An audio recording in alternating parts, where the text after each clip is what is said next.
Brazil. Start off with the trap. The trap. Alright, we gonna trap, man. Okay.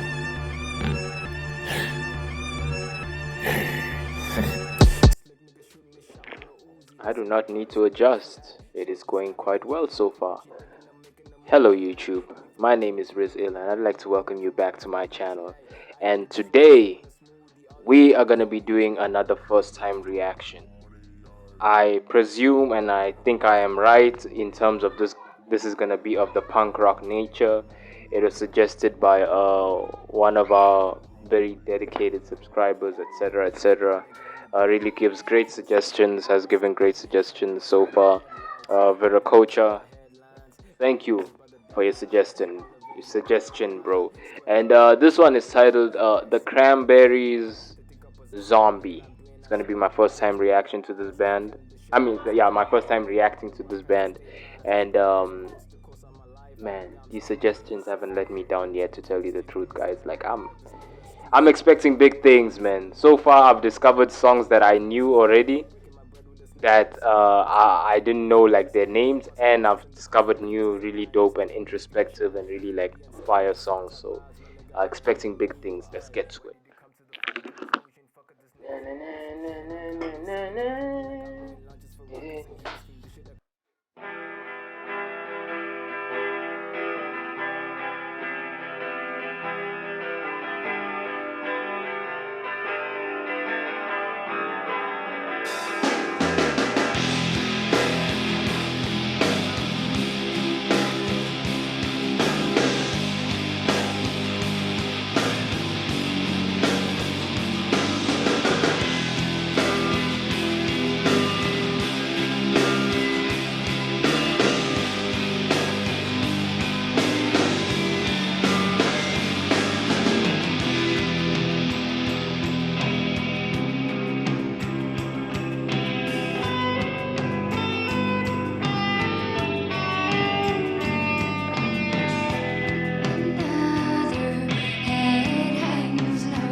So it's already over. I was so invested. It's already okay. Um, one dope song, great song as usual. Great composition. I could go deeper into explaining the everything I've detected in terms of the songwriting and the composition and everything, but I've got like a couple other things that I feel are more important that I want to focus on. Um, in terms of first the imagery that they showed, it really made me think about like me being a history buff myself. Why was the cross put over there when they are depicting a mixture of Egyptian and Roman stylings in terms of like dressing them up? Even though yes, the Romans did practice a lot of like crucifixion in terms of the people that they subjugated. Did they ever practice crucifixion on Egyptians in terms of their conflicts with them? I believe they were more allied with the Egyptians than actually in conflict with them, as opposed to other nations. You know, the Egyptians were very much close with the Romans. I'm not just talking about Julius Caesar and Mark Antony, both consecutively railing Cleopatra. I'm I'm talking about just like haven't. I really need to research it more. Like, were there any Egyptians that were crucified during the Roman Empire era? I'm not too sure.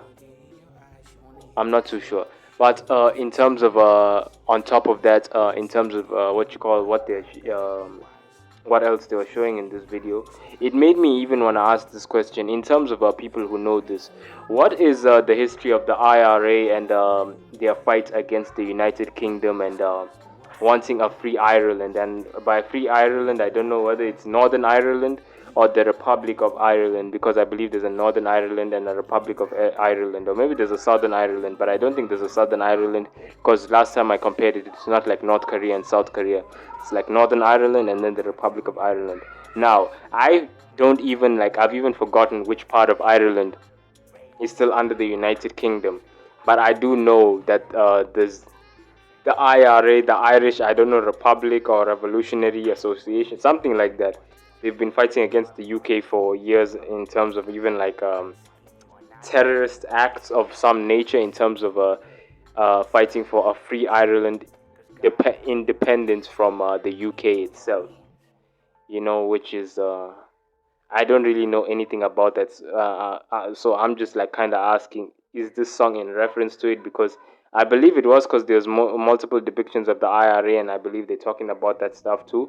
And I don't know, they're saying like in your hands, or different lyrics like that, which is maybe they're, I don't know whether they're talking to the UK and their presence in terms of those areas where the IRA are prominent, in terms of like truly trying to like calm down or hush the fights that they're having with the IRA, and to bring Ireland under control. Whether they're telling them, no, bro, you need to get the hell out because kids are suffering, or they're telling the IRA, yo, you need to stop because our kids are suffering, you're not helping, you're just making things worse. Or are they talking to both these sides and saying, listen, none of this fighting is working, we need to come to a solution where you guys ain't like, lording over us, and you guys ain't causing havoc in the name of like fighting these guys.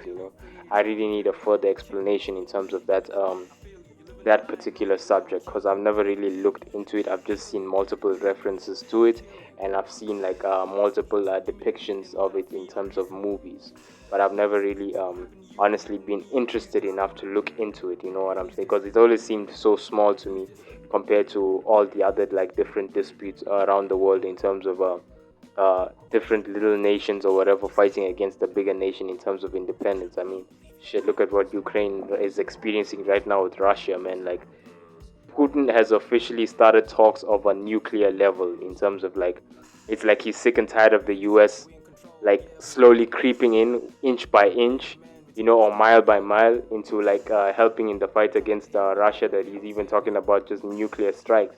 And I don't know whether he's gonna hit Ukraine with a nuclear strike or the US, but I think it's like the Ukraine. Like, if you US people are over there still, by the time I deal with Ukraine, I'm gonna like nuke the fuck out of all of you. You know what I'm saying? In terms of like, if he sees like the US is continuing to maybe send troops, send help to the Ukraine, etc., etc. And even that Ukraine thing, it's a little bit even bigger than that. I'm sorry, I should be focusing on the song, but it's because it got political. Now I'm getting political, But to really think about it, guys, like, what? Someone also explained to me why the U.S. is like risking so much to help the Ukraine. Like, are they fighting for a strategic standpoint in terms of not wanting Russia to get past the Ukraine and then start like even going and encroaching on more and more land? Do they fear it's gonna be like a German thing where people let Germany go on for too long, taking over different countries until Germany became a problem that the world had to solve, and then it became a world war, and then men were being sent, and then this whole crazy shit, which would be even worse now with the fact that we got nuclear fucking weapons. Bro, there's so much stress, bro. I'm looking at this stuff and I'm like, alright guys, even if you have a problem with each other, let's put the nukes aside and let's just shoot it out and see who makes it, because the nuke is like, that's a whole different level of warfare. That's now we threatening the entire mankind with something that two people with problems that two people have with each other. It's like you two or three have a problem with each other. Why do you need to do it to a level where now it's affecting all of us, just like it's affecting those kids? You see, I got back to the song. Yeah, I get the song now. I think it's the whole you guys just need to sort that shit out, because now it's affecting us, it's affecting our kids, it's affecting our environment, it's affecting the world's way of life, where we have lived with relative peace. Not all over the world, but a large part of the world has lived in relative peace since the dawn of humanity. This is the longest period of peace, and we want to keep it that way. So yeah, man, shout out to songs like this and bands like this that speak to that. What a train of thought, guys. Like, comment, subscribe, hit the post notifications, and tell me your opinions on all of this. And thank you, Viracocha, for this suggestion. You guys take care. Slick nigga shooting the shot with no Uzi. This ain't a bar, it's a roofie, ayy. Shit the spot like a G in a coochie. Thinking I'm making a movie, ayy. Bleed for your weed like you reppin' the red and the green like you model for Gucci, ayy. I got the juice while I sip on a smoothie. All of you niggas amuse me, ayy.